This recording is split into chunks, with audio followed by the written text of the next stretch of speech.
France Bleu Maine, 10h-11h, on cuisine ensemble. Sophie Elie, Emmanuel Bordeaux. Bonjour à toutes, bonjour à tous, bienvenue à table. On cuisine ensemble sur France Bleu Maine. Recettes, produits, créativité, tradition. On partage nos envies, notre gourmandise et vous êtes les bienvenus avec vos questions et suggestions à tout moment. Le menu du jour, Emmanuel. Rhubarbe, ventrèche de thon, viande maturée et bonotte de Noirmoutier. Il y aura aussi du dessert. La rhubarbe. Ah oui, mais puis il y a plein de petites choses là que je vois arriver avec notre invité Louise Cuisine. Ouvrez la boîte, je ne peux attendre. Qu'est-ce que c'est, j'ai pas vu. On en parle dans un instant. Il y aura de la tarte. Vos questions, vos recettes, votre avis, appelez-nous 02 43 29 10 10. On cuisine ensemble sur France Bleu Maine. C'est vrai qu'avec la rhubarbe, on pense au dessert, mais je pense qu'on peut l'utiliser aussi en salé. Louise doit le savoir. Bonjour Louise. Bonjour. Et je suis sûre aussi que Camille Constantin utilise quelquefois la rhubarbe, parce qu'il utilise tout ce qu'il peut trouver sur le marché. Camille Constantin, c'est le moulin des 4 saisons à la Flèche. Et Camille n'a pu venir jusqu'à nous aujourd'hui, mais on l'a quand même au téléphone. Vous êtes là, Camille? Bonjour à tous. Bonjour. Salut Camille. Bonjour. Ça va bien ce matin? Je suis désolé, je suis un peu dans le jus ce matin, j'ai eu un marché très important et puis beaucoup de monde, beaucoup de circulation. Et c'est la première fois que je vous fais défaut, j'en suis franchement désolé à tous les deux. Et vous êtes excusés. Même pas défaut Camille, puisque vous êtes là dispo avec nous par téléphone et on est ravis de vous avoir. On vous présente Louise Cuisine qui aurait été ravie de vous rencontrer en vrai, figurez-vous Camille. Et Emmanuel, bonjour Louise, et Emmanuel m'a beaucoup parlé de vous. En Voilà. bien. Forcément. La rencontre en chair et en os, ce sera pour une autre fois. Oui, on refera l'émission avec Louise et Camille. Merci. Camille, on va faire émission retour de marché du coup, puisque vous étiez au marché ce matin. Alors vous allez à Angers, parce que c'est plus proche du Mans que de la Flèche. Enfin, Angers, c'est plus proche de la Flèche que du Mans finalement. C'est pareil en fait, c'est seulement que j'ai des fournisseurs avec qui je travaille depuis des années et grâce à leur complexité et puis leur professionnalisme, j'arrive à trouver des produits qui sortent de l'ordinaire et à faire des choses différentes de mes collègues du Mans. Comme de la ventrèche de thon. Alors ça, c'est formidable. Alors ça, c'est un produit exceptionnel. Ça se distribue au compte-gouttes. Vous voyez, j'en avais acheté 5 ce matin, j'en ai eu que 2. C'est pêché, c'est numéroté. On est exactement sur le même travail, la même rigueur que sur une vache, je dirais, où on va savoir quel est l'éleveur, d'où elle vient. Le thon, c'est pareil. C'est quel bateau, quel pêcheur, quel le poids du poisson. Et donc, je travaille la ventrèche. Pourquoi? Donc, c'est le ventre du thon. C'est un produit qui est très persillé. Quand vous le voyez, vous avez l'impression d'avoir une viande comme une cularde, si vous voulez. On en parlera tout à l'heure d'une Holstein, qui est un produit exceptionnel. C'est une viande très persillée, comme le wagyu aussi. C'est un mélange de maigre et de gras. Et quand vous planchez ça et que vous servez ça saignant, et c'est pour ça qu'on dit que le thon est le steak de la mer, faut le manger saignant. Faut pas avoir peur de le manger sur cette cuisson. C'est vraiment l'idéal. J'avais des clients hier midi. La dame me dit mais non, moi c'est bien cuit. J'ai dit écoutez, je vous fais l'assiette telle que je vous la propose. Vous la mangez, vous la dégustez. Si ça ne vous va pas, on change le plat. Et ça a été jackpot, quoi. Elle a été vraiment contente. Oui, parce que vous pouviez pas. Elle m'a fait confiance. Vous pouviez pas, Camille, accepter de trop cuire ce produit exceptionnel. C'est pas possible. Ça sert à rien. Ah oui. Dommage. Oui, c'est voilà. Vous voyez ce que je veux dire? Mais oui, bien sûr. Le plat a besoin d'une cuisson précise, saignant, rosé, on va dire, maximum. Si on passe au bien cuit, j'ai dit à ma femme et à mon maître d'hôtel Didier, proposer du maigre sauvage. On a actuellement des maigres de La Rochelle qui sont fantastiques, qui font entre 10 et 20 kilos. J'ai dit, tu pars là-dessus, c'est pas grave. Ce sera meilleur pour le client et moins frustrant, je dirais, parce qu'on vient pas, on vient ici pour passer du bon moment, bien sûr. Et de sortir avec les papilles aiguisées, qui ont profité. Enfin voilà quoi. Il faut servir le plat. Alors j'interdis pas à mes clients forcément de manger un filet de bœuf bien cuit. Je suis pas rendu là. Vous les suivez pas jusqu'à chez eux non plus pour non, mais vérifier. On essaie de travailler dans l'idéal. Si le client adore le bœuf et qu'il veut le bien cuit, je le suis. Bien sûr. Et sur le thon, il se régalera pas si c'est bien cuit. On est bien d'accord l'un et l'autre. On sait ce que c'est. Donc ce thon, en fait, cette ventrèche de thon, on va juste la plancher avec de l'huile d'olive. Je vais la finir avec un tout petit peu de beurre moussant, de l'ail et du romarin. Ça c'est mon côté toujours un petit peu méditerranéen, même si je suis sartois, c'est pas grave. Ce thon, j'ai voulu le préparer façon printanière. J'ai un artisan fromager sur la place du marché le mercredi qui me vend une mozzarella bufala artisanale, exceptionnelle. Et je me suis amusé à travailler la tomate, que j'ai concassées, des très belles tomates des jardins de Rabelais entre autres, avoine, tomates émondées, épinées, travaillées, concassées avec des échalotes confites, un petit peu d'ail nouvelle, même de l'ail des ours, fantastique avec ça, qui est une plante qui pousse dans les champs juste après l'hibernation des ours. Alors vous inquiétez pas, on n'envoie qu'aux os à la flèche des ours. Et alors cette tomate concassée, on va la servir tiède. Dedans, on y aura mis un peu de sarriette hachée, un petit peu de romarin, de l'estragon, du basilic, toutes ces petites herbes marrantes. Par-dessus, donc on va se faire comme un fond de tarte dans l'assiette. Par-dessus, on va se remettre des petites girolles. On commence à avoir des petites girolles locales. On va se mettre des petites asperges sauvages. On va se mettre des petites tomates confites. On va y mettre du mini fenouil confit également pour bien garder le vert, des fèves pour apporter du vert également. On va y mettre quelques fleurs d'ail, de l'ail sauvage, mais ce sont des fleurs violettes en fait, c'est l'ail sauvage qu'on a dans notre jardin, histoire de faire un beau bouquet, comme une tarte assez composée. Et à côté, on va mettre la mozzarella dans l'assiette. On la fait pas chauffer, elle chauffera directement par la chaleur de l'assiette et par la chaleur du thon. Et on pose le thon dessus. Sur notre thon, on va y verser devant le client au dernier moment une huile d'olive de première pression de Talgesca, un petit village en Italie. Une huile assez exceptionnelle, pareil. Et c'est tout. Et voilà, c'est tout. Et c'est tout. Et c'est un très beau Parle début. bien, Camille. Vous avez vu, Louise. Enfin, vous avez entendu, en tout cas. C'est un conte. Et c'est ça, c'est toujours de l'art et du théâtre avec Camille, en plus de la cuisine. Camille, vous serez punie de ne pas être là. Vous ne pourrez pas goûter la tarte que Louise a amenée, mais on vous en gardera un bout, d'accord? La rhubarbe de Paris, c'est ça, c'est à la rhubarbe. Oui, fraise rhubarbe. Il y a des chances, on en parle aussi dans un instant. En plus, ces produits-là. On se retrouve dans quelques minutes. 10h, 11h, Emmanuel Bordeaux, Sophie Elie on cuisine ensemble. sur France Bleu Maine. Nous étions en train de parler avec Louise Cuisine de la dimension de sa tarte. Dans un modèle que je n'avais jamais vu. C'est une tarte dinette. Une tarte dinette, c'est très mignon. C'est plus Très grand mignon. qu'une tartelette, c'est plus petit qu'une tarte, mais C'est une tarte de 4 personnes avec une jolie petite boule de glace à la vanille. Les premières fraises arrivent, la rhubarbe est là. Elle est belle cette année, la rhubarbe, il paraît. Ah oui, elle aime bien le temps là. Oui. Plein de flotte, pas trop On y chaud. va, ouais. C'est Ça se parti pour développe la à fond. rhubarbe. Louise Cuisine a viré en Champagne avec une actu ce dimanche, on en parlera bien sûr. Et puis par téléphone, on a Camille Constantin, le moulin des 4 saisons, chef étoilé à la Flèche. Et Camille qui va écouter comment Louise travaille, comment Louise cuisine. Très bon. Alors on commencerait par quoi, Louise, du coup? C'est alors l'alliance, évidemment, rhubarbe, Non, fraise. C'est le mariage parfait, quoi. Oui, c'est l'acidité et la douceur, donc on est dedans. La tarte, on est sur une compotée avec une pâte sablée, puis un fond de crème d'amande dans le fond, pas trop épais, juste un peu pour isoler. Et puis, comme je faisais la confiture en fait pour ce week-end, avant de mettre tout mon sucre dans ma confiture, j'ai cuit avec la moitié du sucre à peine. J'ai récupéré un peu la compotée, j'ai gélifié avec soit de la gélatine ou soit de l'agar-agar et j'ai disposé ça sur ma tarte. Donc c'est vraiment plein fruits. Après la fraise, c'est vrai que donc les fruits ont pas cuit au four, les fruits ont cuit dans un faitout à D'accord, part. mais vous compotez quand même la fraise. Mais je compote la fraise. D'accord, C'est vrai ça que c'est rare, ça voilà, c'est pas. ouais, d'habitude on la met entière, etc. Et cru, oui. Voilà, là je trouvais que le mélange entre les deux, c'était sympa. J'avais fait à côté j'avais mis du basilic à côté. Et je voulais voir l'alliance et j'en avais fait une avec du réglisse. D'accord, Et en fait, à gagner le pur.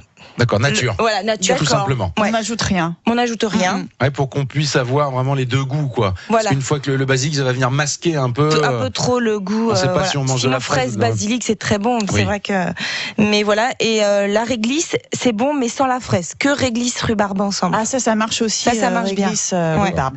Camille, vous en pensez quoi de la recette de Louise?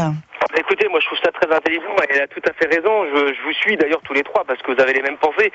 Faut pas s'amuser à faire trop de mélange non plus. Le trop de mélange tue le mélange. Le duo est fantastique. Rhubarbe fraise, effectivement, le réglisse avec la rhubarbe, le basilic, l'estragon aussi est magnifique avec la fraise de son côté. Mais si vous faites trop de choses, on n'aura plus du tout les saveurs. On va plus s'y reconnaître quoi quelque part. Donc c'est super ce qu'elle a fait. Et puis la progression de la recette est très intéressante et je regrette de pas être avec vous. Ah oui, vous n'avez pas le visuel en plus. Elle vous en Camille. fera une autre pour la prochaine fois où vous viendrez, Camille. Avec plaisir. Alors, surtout que c'est marrant promis. parce que je parlais justement lundi, j'étais chez Eric Nicolas, vous connaissez le vigneron. On en a parlé hier, oui. On a goûté même son une vin. bouteille, On a goûté d'ailleurs. son vin À hier, l'antenne. figurez-vous.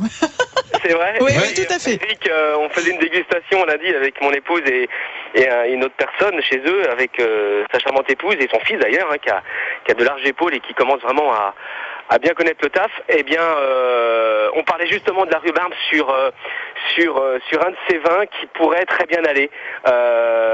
Fantastique. Donc ils viennent de sortir un petit rosé, c'est son fils d'ailleurs qui l'a sorti. Pourquoi petit? Non, un beau rosé. Travaillé sur les raisins rouges, mais c'est un vin de saignée en fait. Et c'est vrai qu'on se disait bon, qu'est-ce qu'on pourrait mettre dessus? Et on a parlé de la rhubarbe. D'accord. voilà, Il la nous fait rhubarbe. l'accord, mais vin avec votre Oui, tarte. vous avez C'est fait là, parfait. comme C'est ça. parfait. C'est En parfait. 2 secondes. On demandera à Camille dans un instant s'il utilise aussi la rhubarbe en salé. On vous garde bien sûr avec nous, Camille. Louise Cuisine qui est avec nous, venue ce matin de Viré en Champagne, et dimanche créateur au jardin. Il va y avoir de l'art, ça va parler aussi Ça, à c'est Camille. Il va y avoir de la cuisine bien évidemment. On va déguster de belles choses. On vous parle de tout ça. Et puis on attend vos recettes. Et puis il y aura celle d'Emmanuel Bordeaux aussi. Beaucoup de choses à faire encore ce matin. Oh là Beaucoup là. de choses à manger. 02 43 29 10 10. On cuisine ensemble sur France Bleu Maine. Avec Louise Cuisine et avec Camille Constantin, le moulin des 4 saisons, c'est à la Flèche. Louise Cuisine à Viré en Champagne, il y a beaucoup de choses. Il y a votre auberge, bien sûr, il y a les chambres d'hôtes, il y a une galerie d'art. Et dimanche, créateur au jardin. Qu'est-ce que vous allez cuisiner pour les personnes qui vont venir découvrir tous les artistes qui seront présents, Louise? On va faire des galettes. Une galette saucisse, parce que au niveau du porc, je travaille avec Marie-Lise Vauvard de Chantenay-Villedieu. Oui. Donc voilà, j'ai des bonnes saucisses. Et puis on va partir sur des galettes œufs en trame, avec de l'entrame, parce que vous savez, le fromage, je suis à la limite de la Mayenne, et donc j'ai un fournisseur au niveau de l'entrame aussi. Ouais. Donc œufs en trame, galettes saucisses. Si le temps, on espère, on croise les doigts et on fait tout pour, on aura des salades à l'assiette, et puis des petites tartines, des choses comme ça. Et au niveau des crêpes, on va retrouver les crêpes à base de confiture fraises rhubarbe, et voilà, caramel au beurre salé. Voilà, les Ça choses va être simples, très bonnes, bien. champêtres. Qui font plaisir voilà. à Un tout le bon monde. cidre de Neuvy en Champagne, de monsieur et madame Dubois, cidre et jus de pomme, donc voilà, parfait. Très bien. Puis il y a un bric-à-brac dans le village, il y a dimanche. un Ah, ça va être bric-à-brac. super Il sympa. devrait tout avoir ça. du monde. Il Oh, devrait voilà. avoir du monde. Puis on pourra manger des bons trucs. Pas trop cher à mon avis. Non, Petite crêpe, c'est combien? une petite crêpe 2 à 4 euros, ça dépend ce qu'on met dedans. Voilà. La galette, pareil, on s'en tire un petit menu à 10 euros, on mange debout, on se balade. Il y a un jardin de 4000 mètres carrés à visiter, un monsieur passionné avec des roses, et là on est en fleurs, c'est magnifique. Ouais, ça va être très sympa. Ça, c'est le côté champêtre de votre approche aussi de la cuisine, Louise. Comme c'est bien dit. Nous avons Camille Constantin, le chef du moulin des 4 saisons, avec nous aussi en ligne. Camille, on a parlé de la rhubarbe et de son association parfaite avec la fraise. Est-ce qu'il vous arrive de l'utiliser autrement, vous, cette rhubarbe? Cette rhubarbe, elle peut être travaillée de différentes façons. Le seul souci, c'est qu'elle a beaucoup d'eau, donc on a déjà essayé, nous, en beignet, pour voir un petit peu ce que ça pouvait donner. Mais le problème, c'est que ça crache beaucoup, mais c'est intéressant l'humidité dans la pâte à beignet, parce que ça la fait encore plus gonfler. Maintenant, en salé, j'en parlais tout à l'heure, ou plutôt Emmanuel me l'a soufflé l'idée tout à l'heure, je l'ai jamais fait, et ça demande à être utilisé, ça demande à être essayé, effectivement, pourquoi pas. On a déjà fait pas mal de fruits en salé, pourquoi pas de travailler, il existe des recettes. Ouais, Louise, Voilà, il y a la rhubarbe. Louise a quelque chose à dire, Camille. Nous, moi je le fais en chutney. Alors j'ai une recette avec rhubarbe, du sucre roux, ça cuit 2-3 heures à feu doux, du vinaigre de cidre qu'on fait, et des raisins qui sont macérés dedans. Et en fait, je le sers avec un filet mignon de porc. Faut pas que ça soit trop sucré.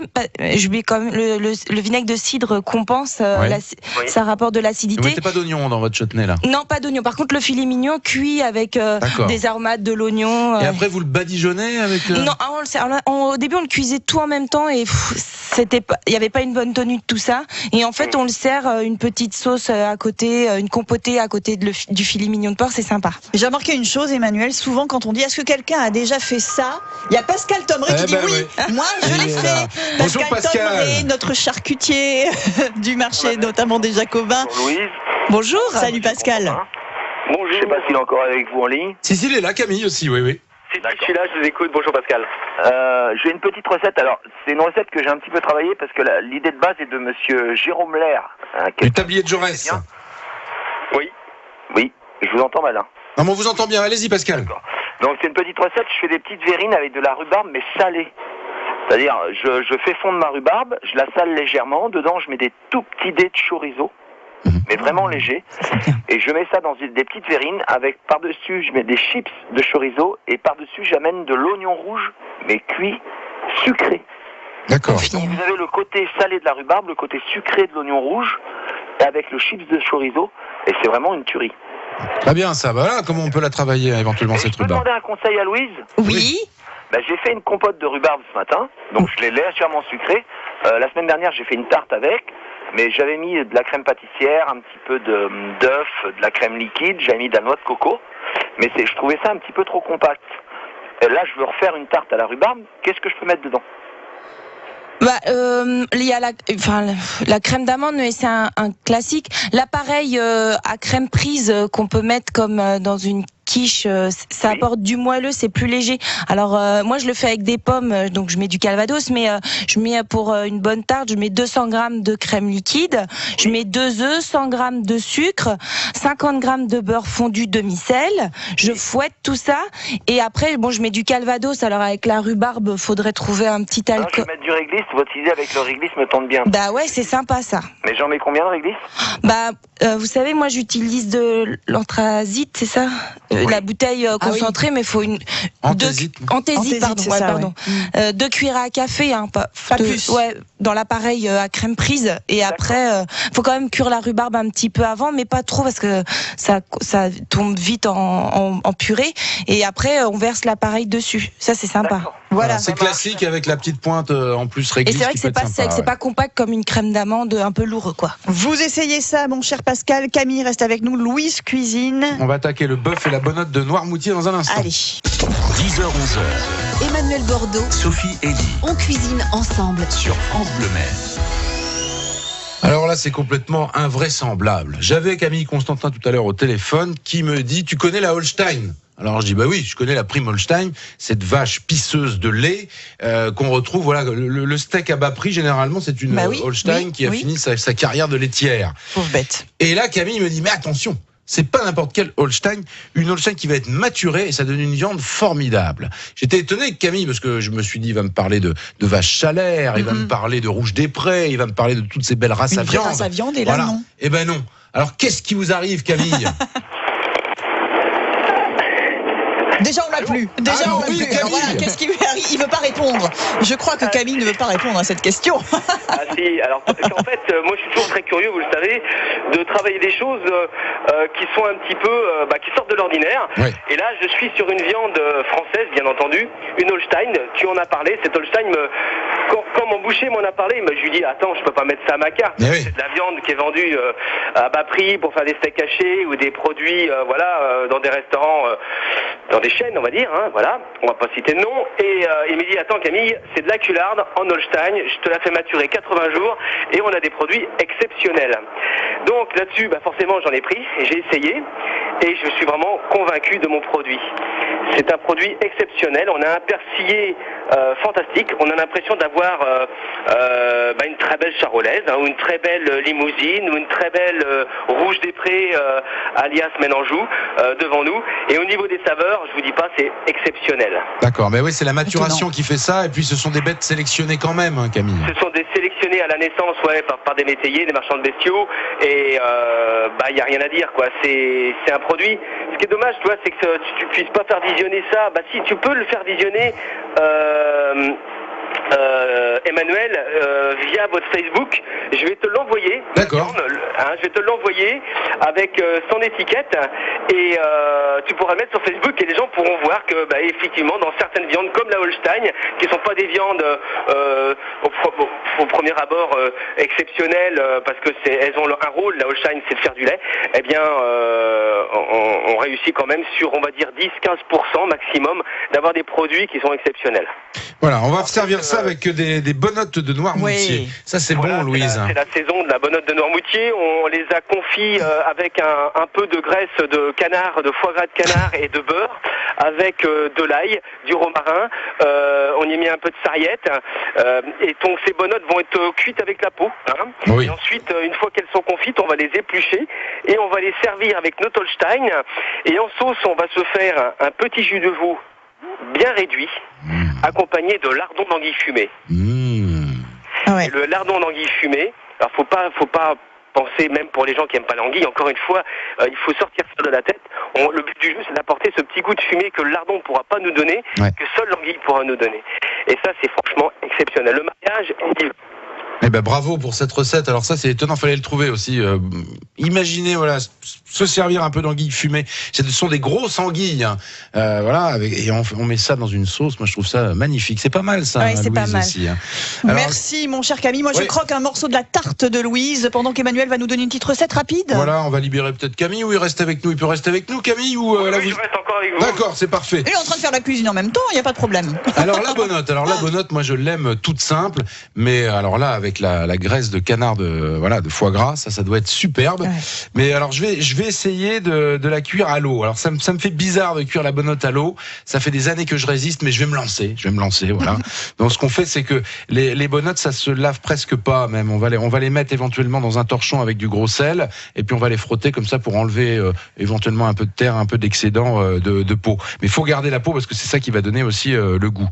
Donc on les lave un petit peu, on les brosse, et on va a priori, je suis allé sur le site directement de la bonotte de Noirmoutier, on la met dans une grande casserole d'eau bouillante, ces petites bonottes, donc on faut à peu près 500 grammes pour la recette, et après on compte 10 minutes de cuisson dès la reprise de l'ébullition. Parce que quand vous avez de l'eau qui bout, vous mettez quelque chose à l'intérieur, évidemment comme c'est froid, ça va arrêter. Ça casse la cuisson. Dès que ça rebout, vous comptez 10 minutes, on va les égoutter, et alors là ils mettent dans la recette d'enlever la peau. Moi je vais la garder cette peau, et on va la couper en rondelles très très fines et très régulières, et là vous allez acheter une belle boîte de sardines. On va essayer de prendre de la belle sardine d'exception qu'on va bien égoutter, on va bien enlever tout l'excédent d'huile, éventuellement sur un petit papier absorbant, là comme je montre à la caméra, voilà, pour qu'on enlève vraiment l'excédent d'huile, et on va se faire une sorte de millefeuille, c'est-à-dire que au fond on va mettre justement ces morceaux de bonotte qu'on a coupés très très fins.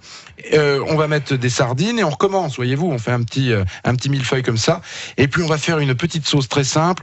On va émulsionner dans un bol du citron, du vinaigre, de l'huile, on va rajouter quelques oignons coupés très très fins, de la carotte très très finement ciselée aussi, un peu de ciboulette, et puis on va mettre cette sauce dessus pour une entrée comme ça fraîche avec quelques herbes, un peu de mesclun, ça peut être très très bien. La recette sera sur francebleu.fr. 10h-11h. On cuisine ensemble sur France Bleu Maine. Les 2 petites minutes pour terminer avec Camille Constantin, avec Louise Cuisine et la tarte de Louise qu'on est en train de déguster qui est fameuse. Elle est bonne. Ouais, elle est superbe. Bonne. Camille, si vous saviez ce que vous ratez. Oh là là, Camille. Je m'en doute, mais j'ai vraiment je rage. Je rage. Mais la prochaine fois, ce sera la bonne. Sablée est remarquable, Louise. Merci. L'appareil aussi, évidemment. J'ai l'impression de... Emmanuel, fais attention à ton régime quand même. Ouais, je sais, mais ça fait longtemps qu'on lui dit. Ah, ça suffit, je m'en fous. La rhubarbe, ça fait éliminer. Exactement. C'est ça. Et la rhubarbe, c'est très bon pour le foie en plus, donc on peut y aller. C'est bon, j'ai l'impression de croquer dans le printemps. Oh, comme c'est bien. Mais ça m'amène de la poésie, moi, quand je mange des choses comme ça. C'est fait avec amour, ça. Oui. Ça se sent. À Virer en Champagne, dimanche, créateur au jardin, Louise, on vient tous à Virer, ce petit village charmant où il y a plein de choses et où la cuisine côtoie l'art en permanence. Exactement. Et là, donc, vous invitez en plus... Voilà, des créateurs, 11. Voilà, on espère avoir le beau temps, mais on va avoir que des choses à manger, des belles choses à voir, donc venez avec plaisir. Camille, vous êtes complet pour la fête des mères dimanche ? Oui, c'est complet. C'est trop tard. On va appeler nos clients tout à l'heure parce que ce que j'espère, c'est qu'on n'ait pas de soucis de gasoil, forcément. Donc, on va appeler nos clients pour savoir s'ils ont mis assez d'essence pour fêter. Pour venir jusqu'à vous. Oui, tout à fait. Merci d'avoir passé du temps avec nous ce matin, Camille, au Moulin des 4 saisons. Je rappelle que Camille Constantin est le chef étoilé de La Flèche en Sarthe et qu'il est aussi césarisé. C'est un excellent comédien. Camille, on le dit à chaque fois. On l'adore aussi bien au théâtre. Il n'en fait pas encore, mais un jour ça viendra. Que dans sa cuisine. Merci beaucoup, mon cher Camille. On vous embrasse. On vous dit à très bientôt. À bientôt. France Bleu Maine. On cuisine ensemble. Et demain, on va cuisiner avec, je vous laisse finir votre tarte, Emmanuel, avec Florent Rouillard. On va cuisiner les légumes de saison. Il est maraîcher bio à Télocher. Ce sera portes ouvertes ce samedi chez lui, à l'occasion du printemps bio. Et le chef pour sublimer tous ces beaux produits, ce sera James Guyonnet, qui officie à l'Amphitryon, le restaurant du Bel Hôtel Concordia du Mans. Des légumes, vous allez vous régaler encore demain.